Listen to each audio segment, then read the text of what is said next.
He's right. I was born to a farmer.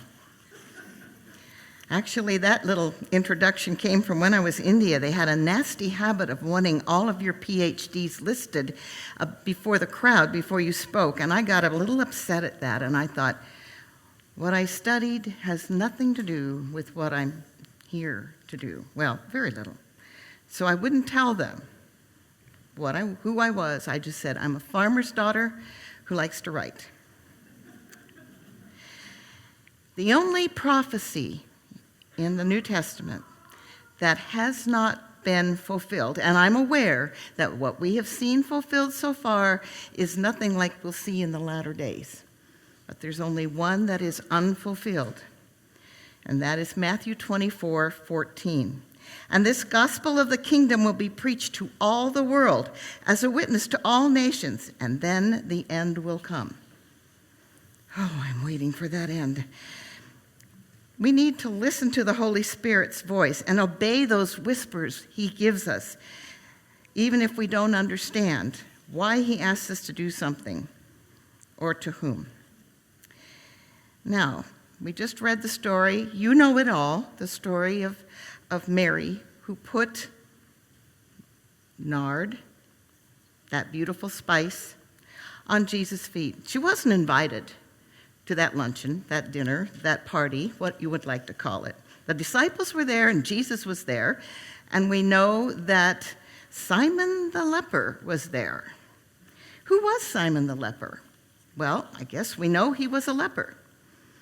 Can we imagine that maybe he had been healed by the Savior? It's not a long haul. And of course, Simon wanted to be known.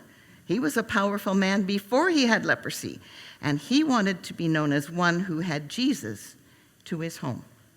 And the disciples were there, even the one who would betray him. Who was Mary?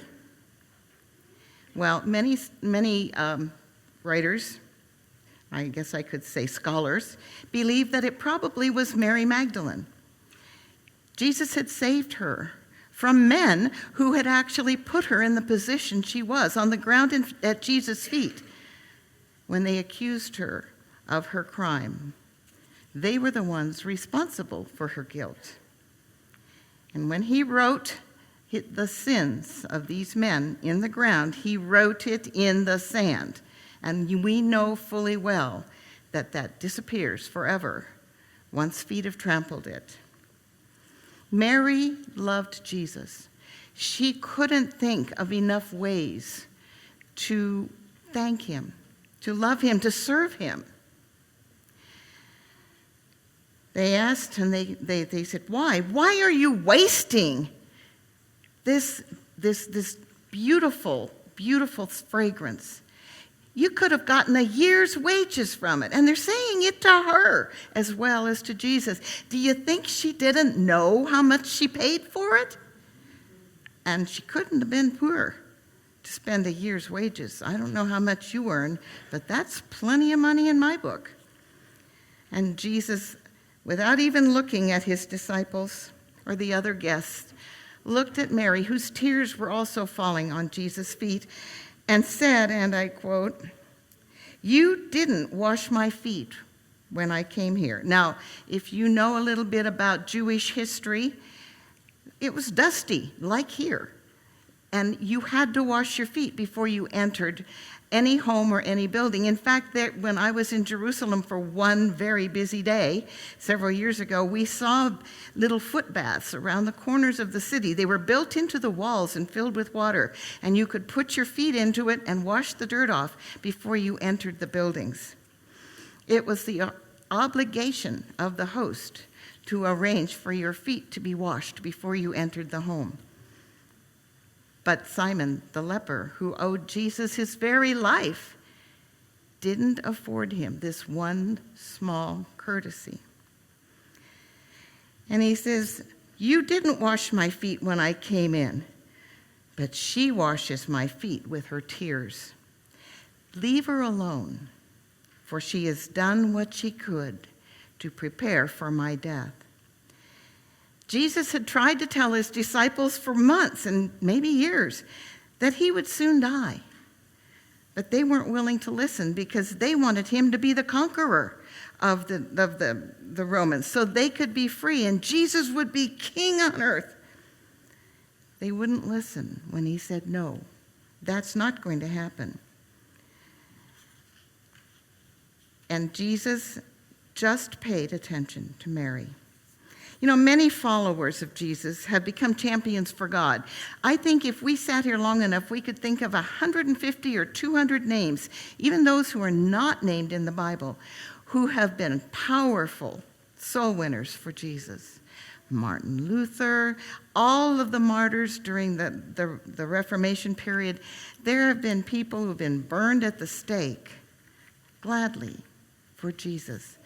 And then there are thousands, maybe millions of people who have died for Jesus or died serving Jesus, whose names we don't know and won't until we read the Lamb's Book of Life and see their names there. Sometimes we will see a name that we recognize, and we're saying, wow, he was such a drunkard. How did he get here? What did he do? Won't that be exciting?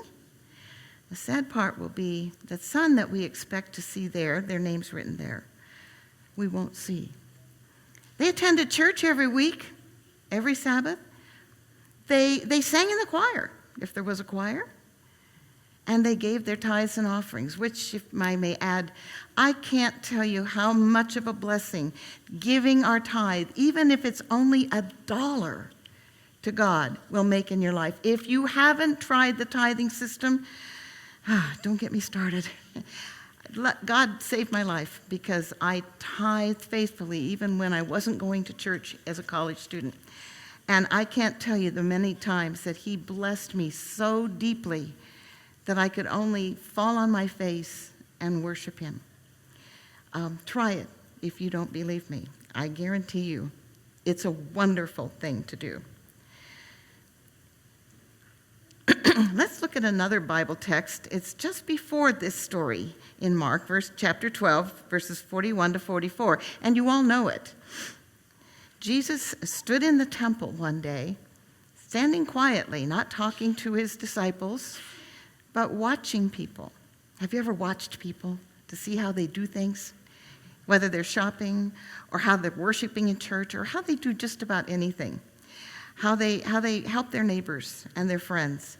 You just can't describe how kind they are or how unkind they are. You can watch them. And just about that time, in came a few very wealthy men who wanted to give their tithes and offerings back to Jesus. Well, they didn't do it quietly. They were noisy. They came in with trumpets, physically or spiritually. You know, they're here to give their offering, and they wanted people to know. And I understand that the offering was a large metal bowl, probably made of some wealthy, like gold or whatever. It made noise. And they would put in their heaviest coins, hold them high, and let them fall right down the middle. Clash, clash, clash, clash, clash. All the while praising God noisily, listening to the trumpets. They wanted everyone to know that they were faithful down to the smallest mint. Jesus said nothing. He just watched him.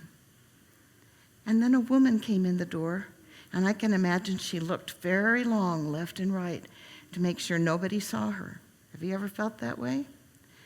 And then she tiptoed up to that large bowl, and she put her fingers over the side of that bowl and let her 2 tiny coins drop silently in. She looked around again and quickly, like a little mouse, skittered out. She didn't want others to see her give the only 2 coins she had to God. I am sure that God blessed her. And we know that in Jesus' time, there were many, many widows, most with children, many of them very young, who had no husband to support them. And when the husband died, the family took the properties away.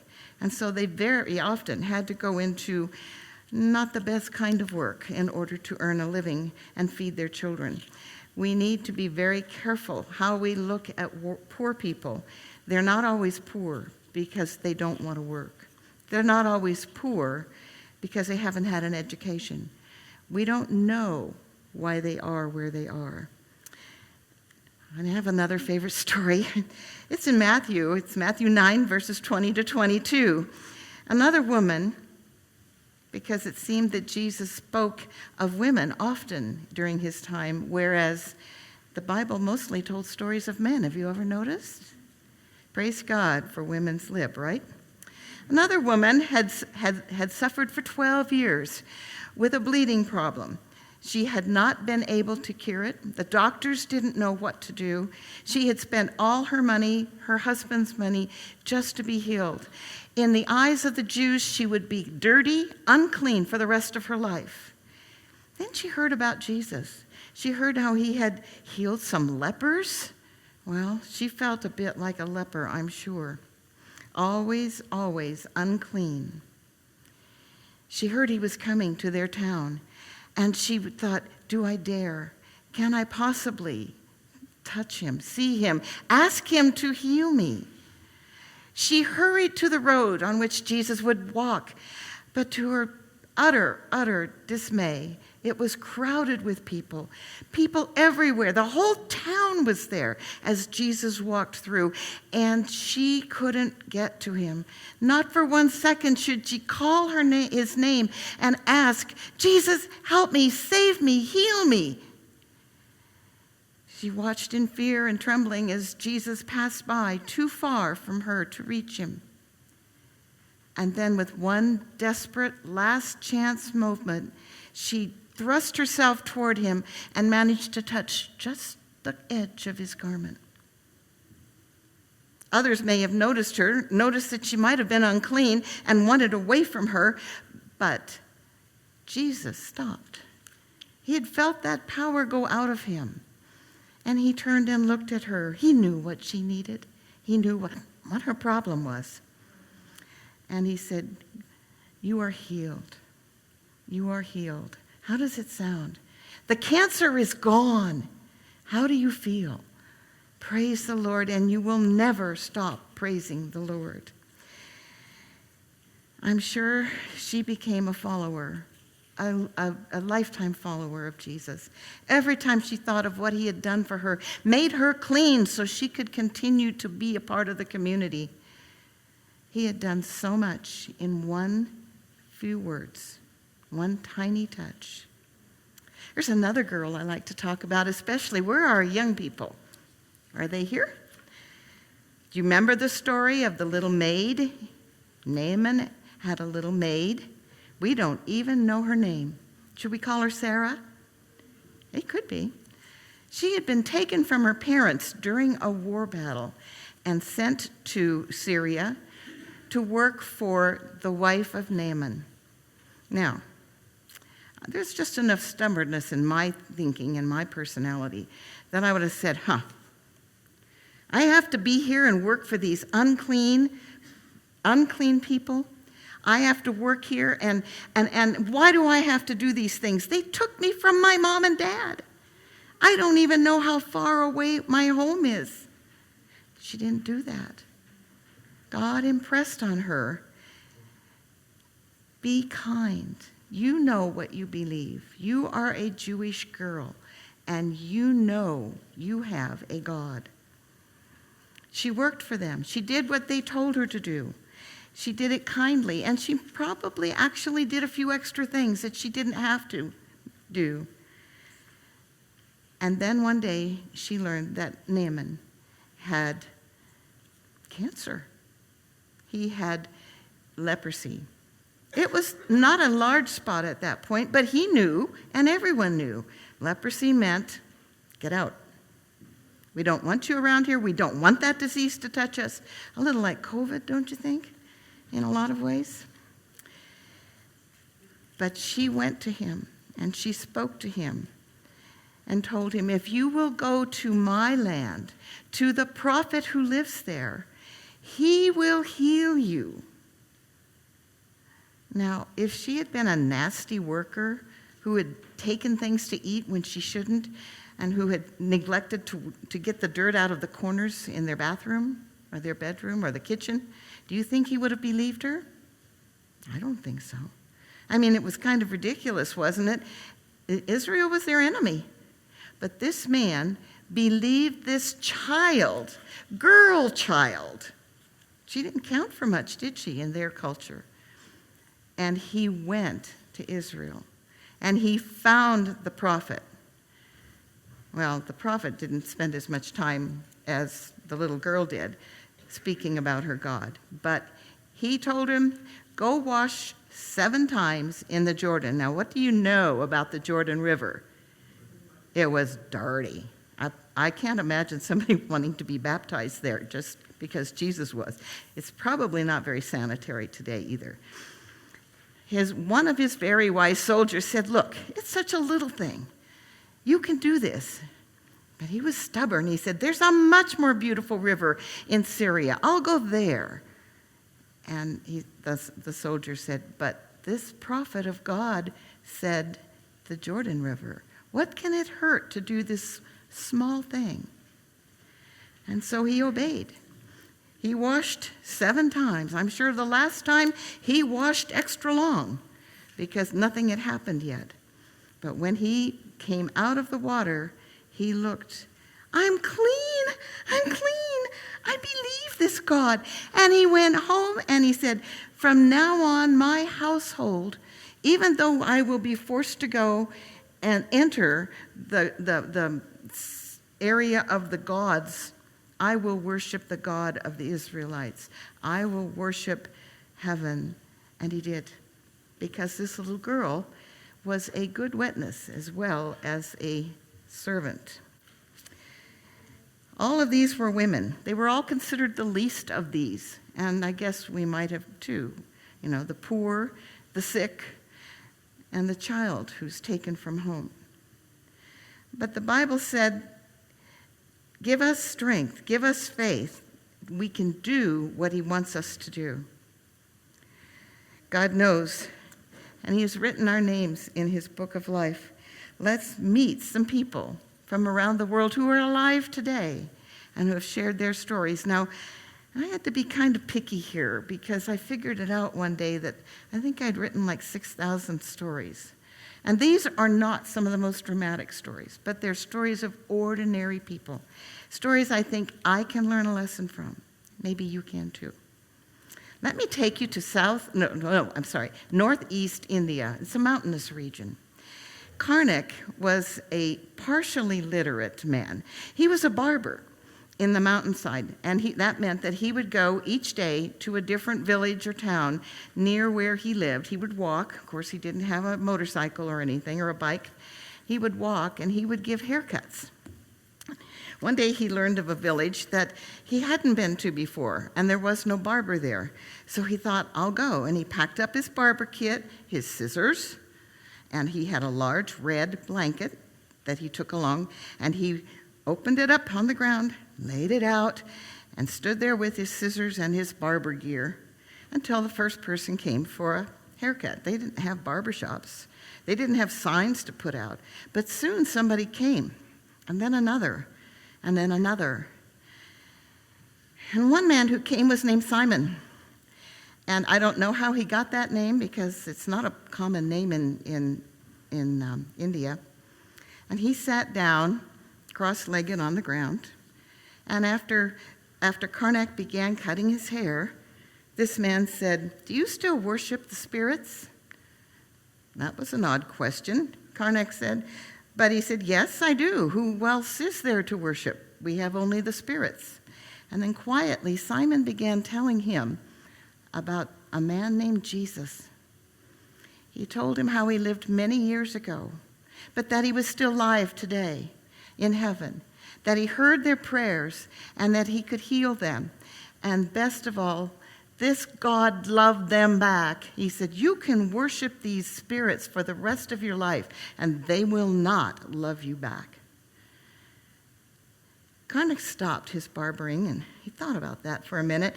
And then he said, I've never heard of this man, Jesus. And Simon said, can you read? And Karnak said, yes, a little. He'd had 3 years of education. And so Simon gave him a Bible. He went home and got it and brought it back. He doesn't carry it with him everywhere.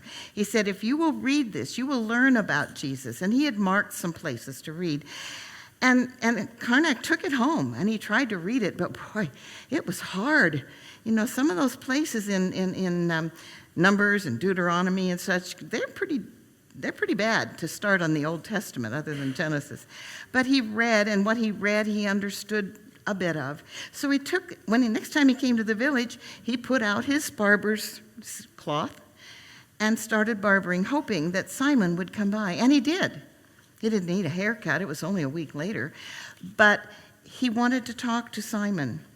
And Karnak said, I need to spend some time with you. I have so many questions about that book you gave me.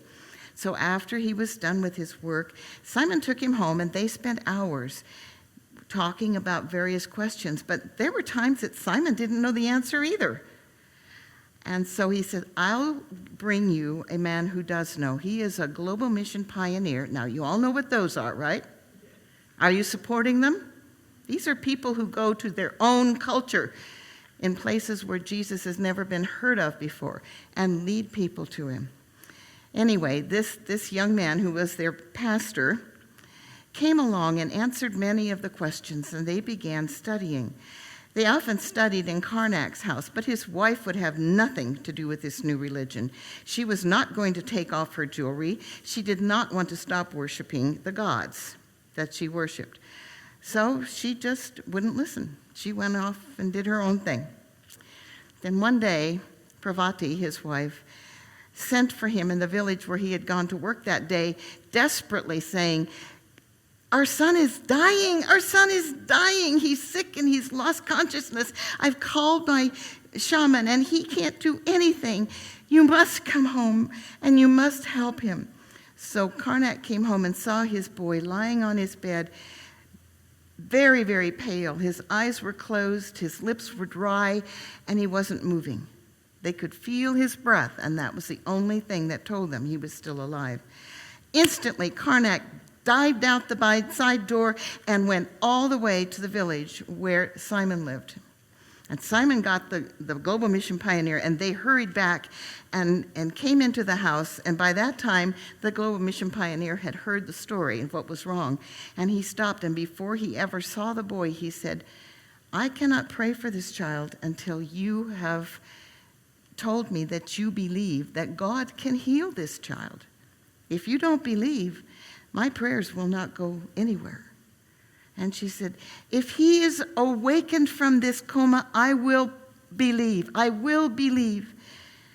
With that very tenuous thread of a promise, Karnak and Simon and the Global Mission Pioneer knelt down and asked Parvati to sit down with them too. And they prayed over the boy. And they prayed, each one prayed. And as the Global Mission Pioneer ended his prayer, they opened their eyes and they saw that the boy was moving. And then he spoke, Mama, I'm so hungry. I'm so thirsty. Bring me something. And his mother could only stand there and say, he's alive. He's alive. I believe. How could you not believe? Really? Your son has just been raised from near death. And Karnak and his wife did believe, and they began working alongside of Simon and the Global Mission Pioneer. But Karnak thought, what in the world can I do to reach other people? I'm just a barber. And Simon said, the Global Mission Pioneer said, you must do to meet Jesus what Simon did for you. And Karnak thought back. And then a light came on. Okay, I could do this. So the next day when he went out working, he took his red blanket, put it down on the ground, and took out his scissors. And as soon as someone came, he started cutting his hair. And he said, do you still believe in the gods? And he started an entire new conversation with people in 5 new villages where they had never heard the words of Jesus before. Parvati did her share too, and right around her home, as is culturally proper in India, she went to the wives of the women whose husbands were in the fields working. or whatever they were doing. And she brought them into her home, and she started telling them the little bit she knew about Jesus. They had no place to worship, so what do? There's no church. I mean, maybe they could have made a little hut to worship in, but there were 7 or 8 or 10 people, and a little hut doesn't usually hold that many, I know. My mother used to say that I wanted to be a missionary as a child, and she used to say, you would love living in a hut with dirt floors. And you know what? They weren't so bad. I experienced that in Sudan, and I slept all night very well in a hut with a little window covered with a little piece of cloth, and something holding the little door was nothing more than a long towel in place. There was no air circulation, but I got to sleep in an African hut while working for God. And you know what? That's off course, but it was a wonderful experience I'll never forget. They went out and searched around for a place to meet. They couldn't find one. And then Prabhati had an idea. We got rid of our pigs, remember? We have a pig pen out here. Pig shed, really, is what it was. And they went out and began cleaning that pig shed. And if any of you have lived on a farm, you have a pretty good idea that it's not just the building that needs cleaning, it's the land around it. And soon they had their church shed. It was a church. 30 people were coming. Then more came. And you know what? They had to find a bigger church. They built one with their own hands and the little bit of money they had. Today, when I met Pravati, he was coming to our school, Ranchi, up in northern India, to pick up his son because there was no water and the school had to be closed. And that's when he told me his story. He wasn't even supposed to be there that day. And I was supposed to be gone the next morning. So God brought us together. And that story was one that has stuck with me because he's not educated. He was an honest man. He worked, and when he learned about Jesus, he began working for God. And today, I can't tell you how many people he has led to the Lord because he believed. But I have a surprise for you. Young people, are you listening? Is anybody listening? Oh, okay. The old folks are listening. Kids, this is for you, okay? Sorry it's another boy story, but that's the way it goes. I have lots of girl stories too. Leonardo was 4 years old. He was playing in his front room in the apartment house where the family lived, and he was fairly near the front door when he heard music. And he stopped playing and he listened. Oh, they were singing. Somebody was singing. He didn't know who or where, but it was nice to listen to. And so he listened until the music stopped and he couldn't hear anything else that was going on, so he went back to playing with his toys. It wasn't about a few days later when he heard the singing again. Oh, it was so nice.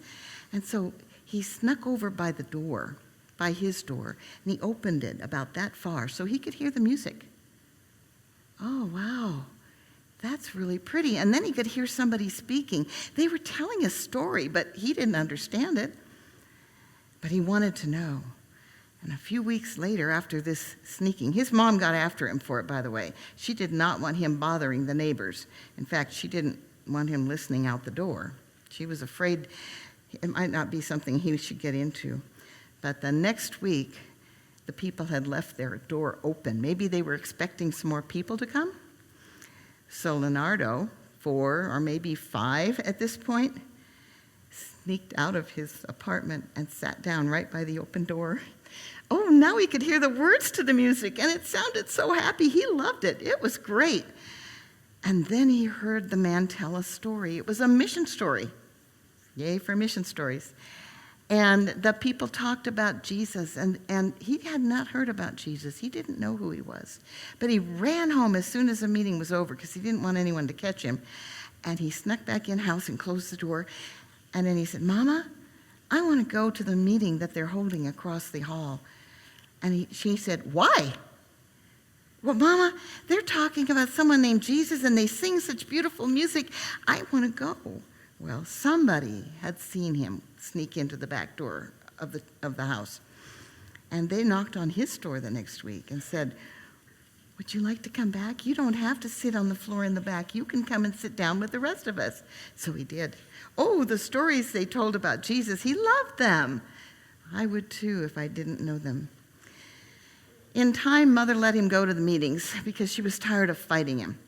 But she thought nothing more, just that and nothing else. She found out they were Christians, and she was not in a mood to be a Christian. So Leonardo would come home every afternoon so happy, but his mother didn't want to hear about what he was talking about. Just wanted to leave it alone. You're coming home. Let's do what we normally do and don't talk about it. But Leonardo couldn't stop talking. Mother, he said, come with me once, just once. Come and listen to the music and listen to a story. Please, Mom. Oh, she thought she'd never hear the end of this. So she went. But then the people wanted to take Leonardo to church. They knew the mother was not interested, but Leonardo wanted to go so badly. Please, can I go to church with them? Please, please, please. Well, Mother let the people next door take him, but she was a little worried. But then she got good news. She thought it was good news. They were moving, and the church was nowhere nearby. At least she thought it wasn't. They moved into their new house, their new apartment, and it wasn't a day or two before Leonardo came running into the house. Mom, there's an Adventist church 2 houses down. Can we go to church? Oh, poor Mother. What was she going to do? She couldn't send him to church because he was too young to go by himself. And, South America is not always the safest place for a child to be alone. So she went with him. Man, this kid sat so still in those services. He loved Sabbath school, of course. It was what he was used to hearing. But then he was sitting in church for another hour, and he never wiggled or squiggled or talked. He just listened. And his mother thought, what does he see in this? But after that, there was no turning back. She had to take him every week. And it wasn't long before she started listening. And soon after that, she gave her heart to Jesus too. They began having worship at home, just Mom and Leonardo, because there were no other children, and Dad wanted nothing to do with this noise, this foolish stuff about praying and reading the Bible and all that. He wanted nothing to do with it. So he made trouble. He'd make a lot of noise or have a phone call, and talk right near where they were, and Mom and Leonardo worked very hard to keep their focus. And Leonardo said, Father, why don't you want to go with us just once to the church? And finally, I'm not sure why. Oh, I do know why, because God spoke to him. He came down one Saturday morning and said, I'll go to church with you just once. Well, we all know what happens after that. It wasn't long before Daddy asked to be baptized too. He was 4 years old when he heard the neighbors' music and wanted to listen. He was 6 years old when I met him. Cutest little kid you ever saw, but very brave about talking about Jesus. Boys and girls, you have a place in God's ministry. No matter how little you are, you can talk to people that grown-ups can't talk to. And I've seen that happen with my own grandchildren. Oh, I'd love to tell you that story too, but I have to wait.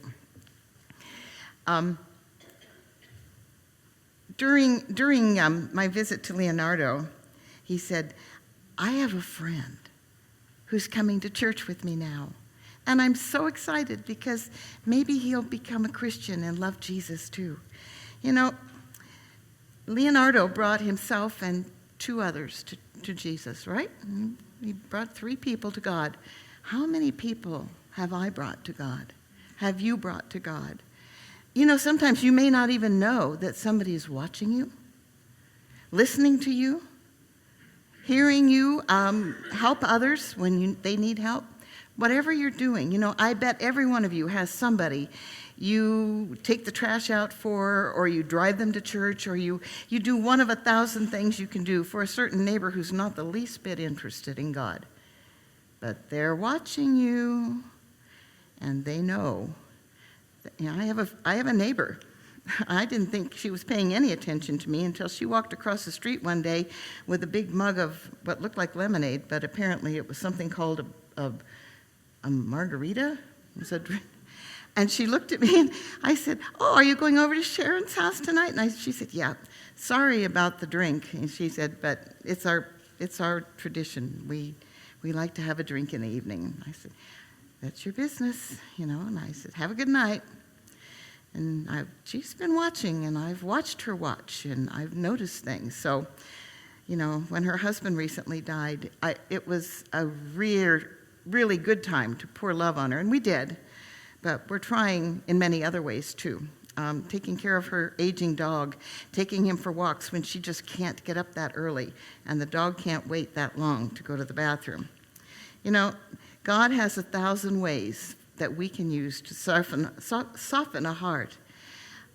We may not even know we're doing it. We just want to follow Jesus, and we should listen. Jesus is talking to each of us. If you haven't heard him, maybe there's too much noise around. Too much of our cell phones or too much TV. What is it that keeps us busy when we have nothing else to do? But just listen, because he always answers, even if it's not the way we expect. When I was young, my parents didn't go to church, but there was a yellow school bus that came by from the Baptist church a few miles down the road. We were out in the country on our little farm, and they let us go to Sunday school. Well, all three of us went, but it wasn't a long time before my brother lost interest, and they weren't going to make him go to church. But I loved it. I loved that little church. I loved the people in that church. They were so incredibly kind and loving. I loved going there. They were so patient with me. I couldn't figure out what was going on. It took me years to figure it out. When I was a teenager, and Sharon was a teenager, I don't know about her, but I was praying for my parents. They were not happy. It was not a good marriage. Everything was just stressful. Everyone just wanted to be in their little spot and do their own thing and just stay away from each other, I think is a good way to say it. But then one day, and I didn't hear why this happened until yesterday, a pastor and his wife came to their house, and, they just said, we understand that you used to be an Adventist. Or something, I don't remember. They made friends with my folks, so much so that my dad actually made a little thing, a piece of wood that could hold a belt, and he could balance it on his nose, and I had never seen my dad have so much fun in his life. He wasn't a fun person, He was a good old German man. He was old enough to be my grandfather, and he didn't spend a lot of time with us kids, So I was kind of shocked that my dad took to these people. And then we got an invitation in the mail to attend some evangelistic meetings this guy was holding. Now, I did not know until yesterday when Sherry told me that when this man was in South Dakota, how many of you have ever been there? It's pretty sparse, it's all farmland. And we have a whole town of relatives there. I think half the town is related to us in some way. And when we were there when I was a kid, there were only about 75 people in the whole town. So you understand. Somebody told him, if you ever get out to Oregon, here's the name of a lady that used to be an Adventist. And he held on to that, and he followed up on that name, and he visited them. And I realized that they really are interested in this man who has come. I didn't know him. I knew him from nobody. And I was nice to him. He was a Christian, and I had been praying that my parents would be Christians. Well, when the evangelistic meetings were announced, I asked Mom, would you go? She said, if you go. Sure, I'll go. I was in high school. I had homework up to here because I had dyslexia and didn't know it and spent 4 hours doing what everyone else could get done in an hour. And so I gave up the homework for a while so I could go to the meetings every night with her, but eventually it became too much and I wasn't getting my homework done, so my sister went with Mom instead. And in time, to our horror, they were baptized in an Adventist church. I said, what in the world is going on here? Adventists? I had only heard of them, that they were a cult and they don't read anything put out by those publishing houses, stay away from them. They're weird. My mom wasn't weird, and she seemed very happy. But there was trouble at home because my mom and my dad were two different religions, and I found out they did not want to have one religion or the other, so they didn't have any at all, and we became sort of kind of Baptists. I was the only one that stayed in the Baptist church. And I was so happy being there. I wasn't interested in joining another church. I didn't feel God calling me to be in another church. I knew that my church loved me. And I didn't think about it at the time, but I realized later, they made sure that I got away to Sunday school, church, Sunday evening youth meeting, midweek service, any social that the young people had, somebody would pick me up and take me. And I never thought about it, I mean, they'd call and say, "Did you want to go?" "Oh, yeah, thank you." I don't know how far out of the way they went to get me, but they got me there. They were my family. There were whole families in that church who just kind of adopted me. I mean, who could leave a family like that? And I wasn't about to. So God sent me to an interdenominational school for a year when I graduated from high school. And I listened with interest to all the other kids who were there. I don't think any three belonged to the same church. Do you know how many Protestant denominations there are? I can't count them. But we would have interesting Sunday night meetings after everyone came back from their Sunday night church service, if they went, or at least after church. And they were all picking on each other all the time, joking about it. You're saved, sanctified, and Simonized, all in one day. And I thought, huh? What's that? Oh, but these people over here, they believe that you go to heaven when you die. And I thought, don't they?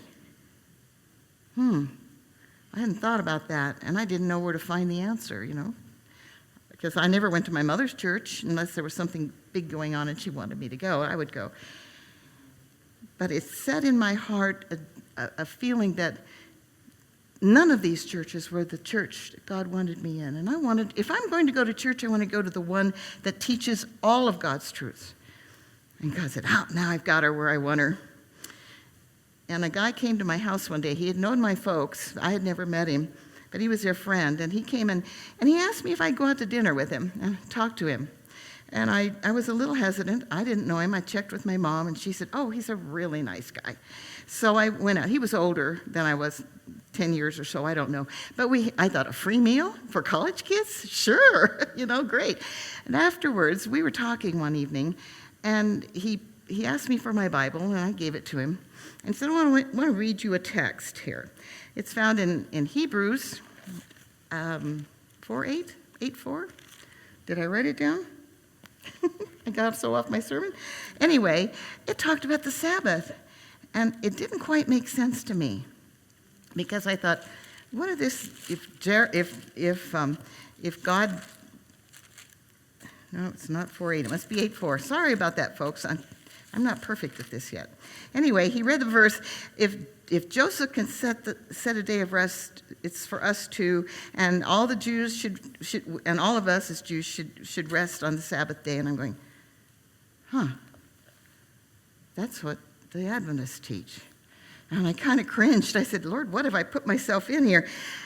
And it didn't take long to learn two things. Number one, my friend was a backslidden Adventist, and he knew the doctrines.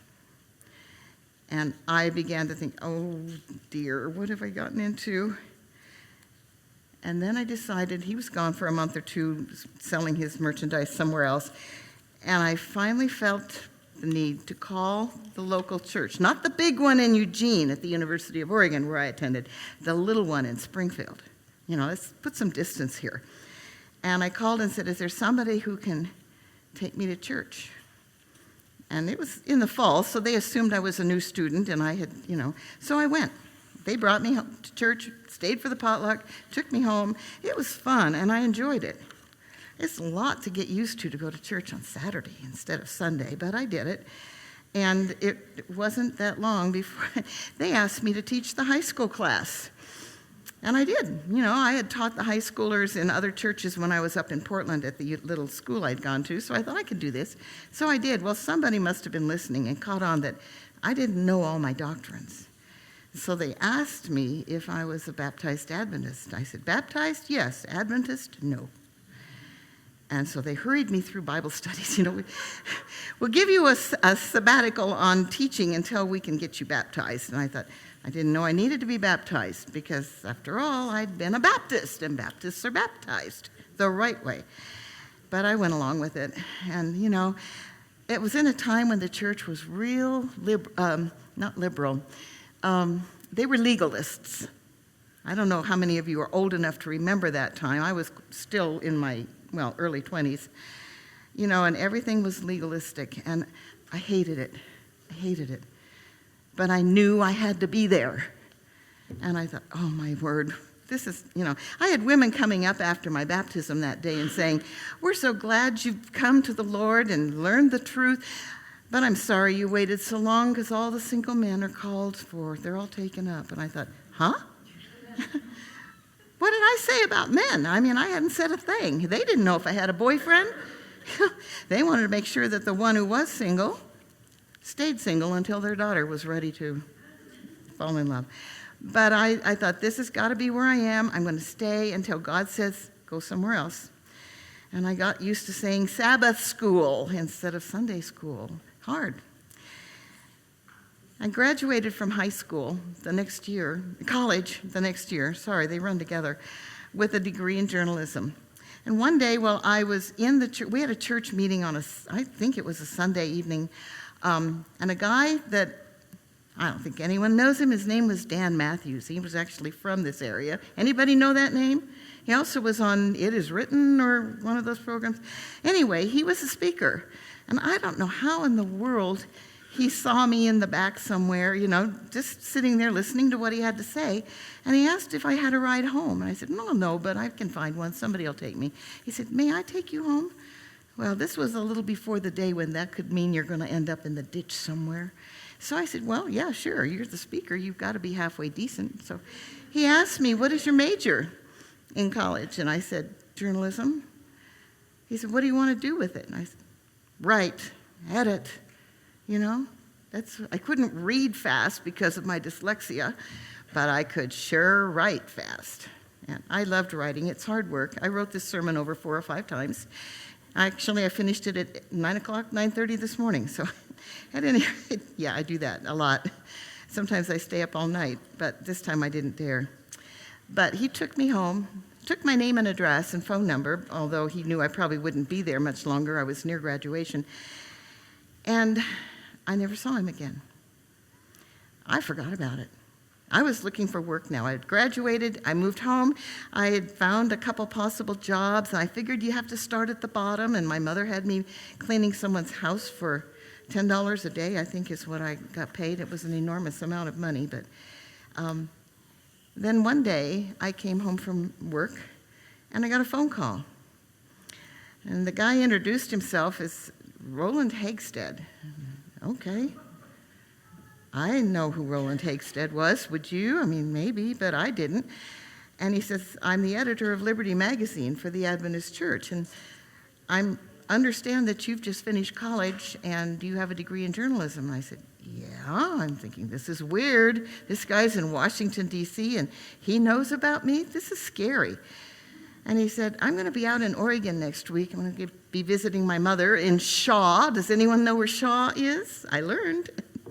In Shaw, and I'd like to meet with you. And he said something interesting that really shook me. He said, I'd like to meet with you on Thursday at the Portland Sanitarium.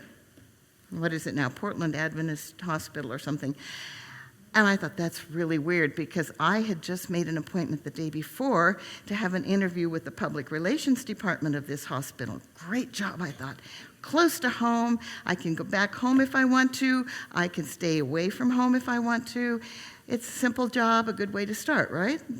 I was hopeful. So I went in for that interview, and I had told him, yes, I'm going to be in that area. I didn't tell him I had another interview. And I went in for the interview, and it was good, and I had hopes. And then I went over and met him where he said he would be. I had my mom with me because I didn't have a driver's license back then. They weren't too eager for me to drive because my brother and sister had both wrecked the car after they got their driver's license, and I think they were happy that I was this old and didn't have one. But at any rate, she was there, so she sat in with us, and he asked the funniest questions. He said, "Mrs. Hens," because our maiden name was Hens, "don't laugh." I said, "Don't laugh."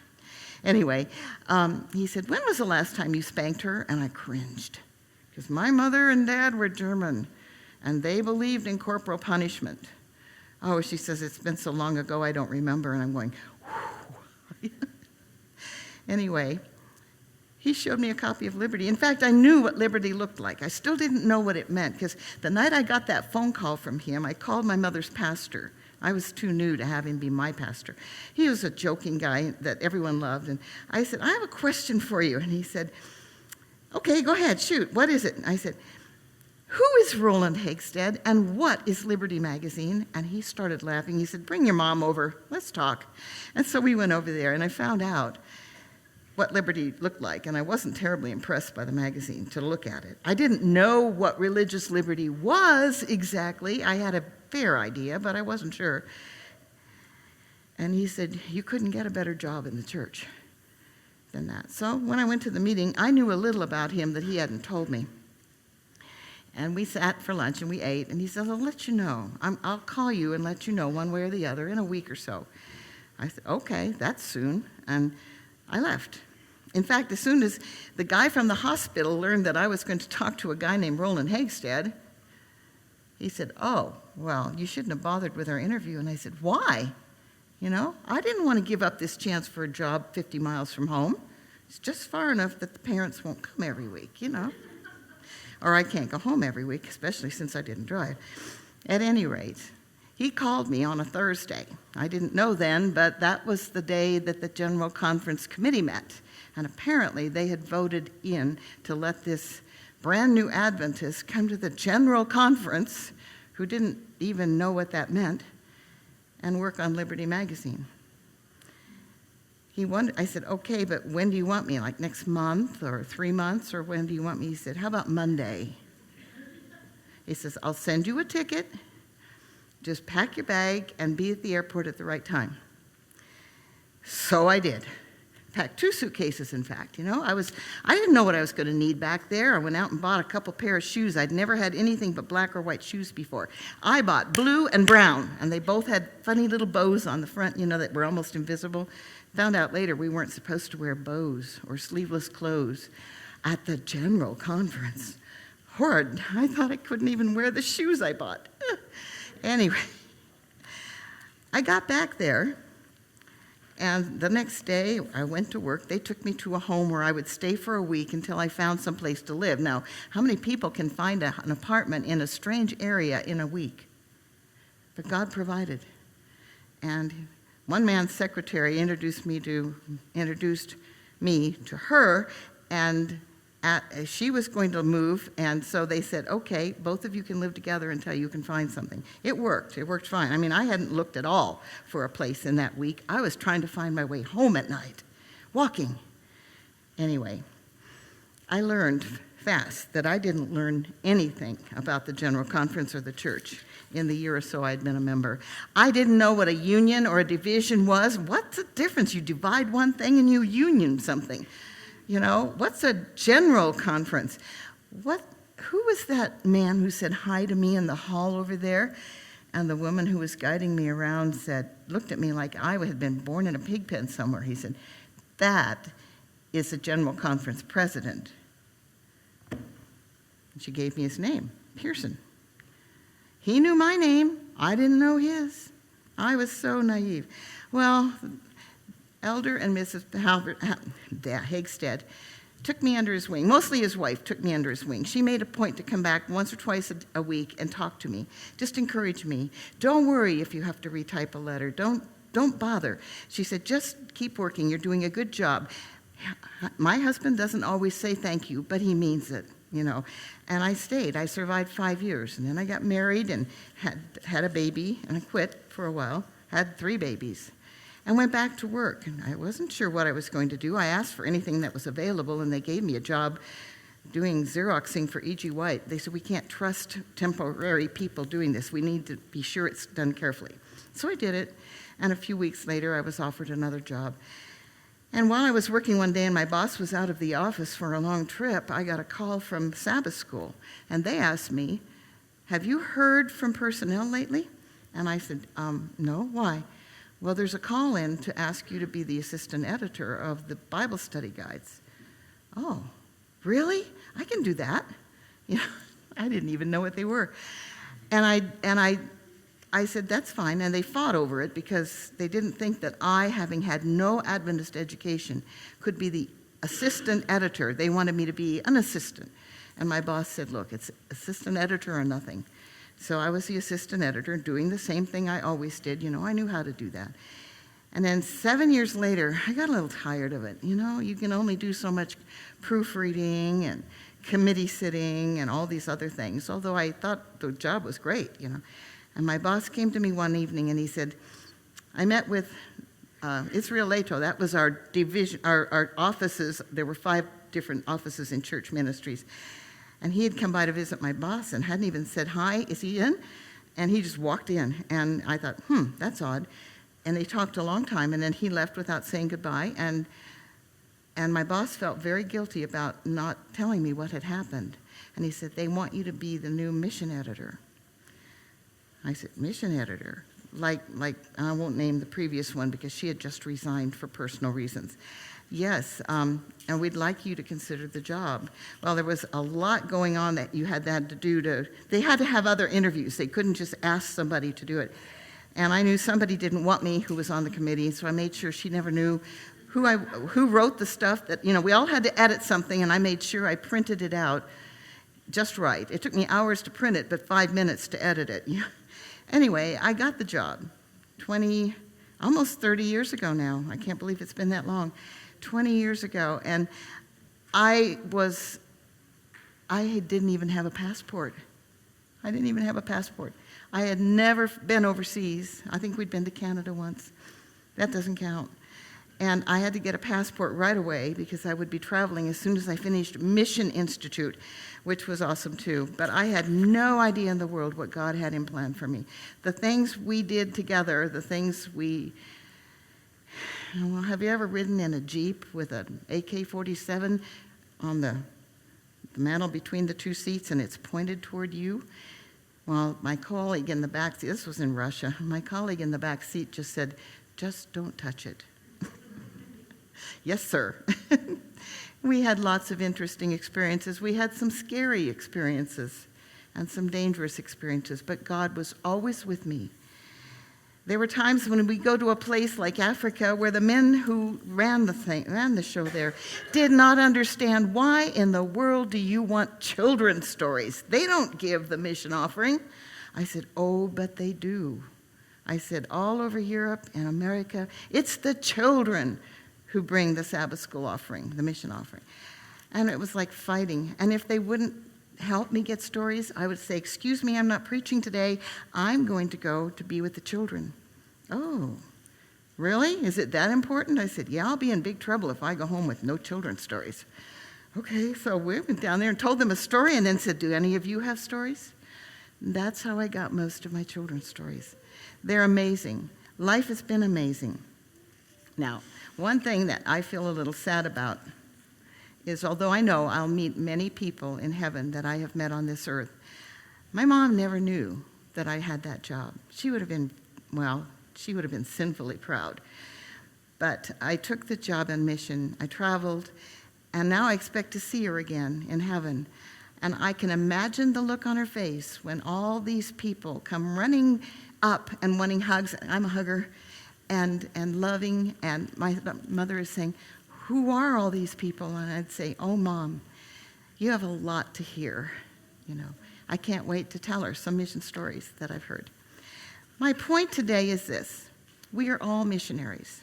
We don't have to think of ourselves as that. But do what you can. Do whatever God leads you to believe. And remember, this world will not be finished until everyone has had a chance to hear the gospel. And that includes our neighbors, our not very friendly people, sad people who don't want to hear anything. We don't know who God is whispering to today or whispering to you today to talk to. Take every chance you can. One more minute. I had always wanted to go as a missionary, maybe as a volunteer after I retired, but I loved my work so much I didn't quit working till I was almost 70.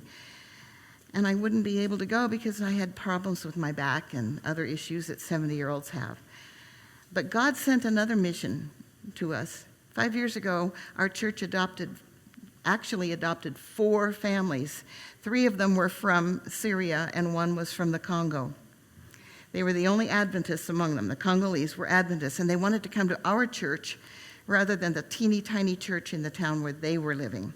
So we've ministered to all of them and loved every second of it. 4 of those in the 3 families that are Syrian have now become U.S. citizens. That's awesome. 2 of them are just 21 and had to live here 5 years before they could apply. The first day that they could legally apply for it, they got their citizenship. And one of the older men who came, who was a leader in his country and had to leave or die, has been listening. You know, they enjoy visits, but they live too far away that I can't get there very often. But the pastor goes frequently, and he told us last month, Abdal wants to be baptized. Hallelujah. That's the greatest joy we could get out of this. Now, just this summer, middle of June, we met with a new family who just came. They had no sponsors. They just came. It's like a baby that comes 2 months early. You have nothing ready, right? So my pastor, my young pastor, he's my daughter's age, asked me if I'd be willing to do it since I had helped with those 3 years before. I said, I'd love to. And I thought, my daughter will too, because she's been asking about new foreigners. Well, she's too busy with her 2 kids and a job, but I've been going, and we fell in love the day we met. And I don't know how many of you are familiar with Muslim customs, but a woman never allows a man in her house until she has her hijab on, her covering. It's not a full covering, it's mostly just a scarf over their head and maybe a skirt to cover their blue jeans. And when they're at home, they dress like we do, and I love it. They never bother to put that on when I come. That's one of the highest compliments. That and the fact that the man hurt himself right after he came to the U.S. He hurt his one of his lumbar discs. And he was in a lot of pain, and he'd only seen me 2 or 3 times. And he asked me to pray with him, to pray with a Muslim for healing. He's asked me twice now. And I cannot tell you, I can't imagine a mission field more fulfilling than working with refugees, loving them, teaching them English. I mean, they call my little device I keep up here my phone.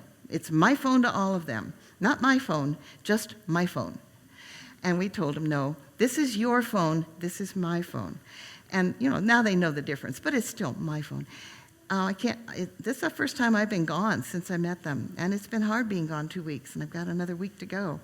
But we have a means of communicating all the time with the group, and I can give them information I know that they may not be aware of, because the group is growing and they're just learning what these people need. Pray with me for these people. They have a really interesting name. It's Shribati. And the father spells it different than the kids, but that's all right. God will know. The Syrian family that moved to my town, Broadway, Virginia. God has plans for these people. The kids are open to hearing it, even though they go to mosque, even though they have their TV on a mosque, and the singing, the Arabic singing. They are listening. They are seeing Christians in action. And that's what God wants all of us to do, be Christians in action. Let's be Christians in action this week, next week, the next month, until God says, okay, I've got it. They're on their way. Just love them into the church. That's all God asks us to do. Let's pray. Father, you are so great. You help us when we don't even know we need help. You love us when we feel unloved. And you teach us by whispers what we won't hear unless we stop and listen. Guide us each day, Father. We want you to come, but you won't until everyone knows the message. And although we have Adventist World Radio and all of our television programs, I pray that you will use us. Get right down into the dirt and use us to show God's love to those around us. In Jesus' name, amen.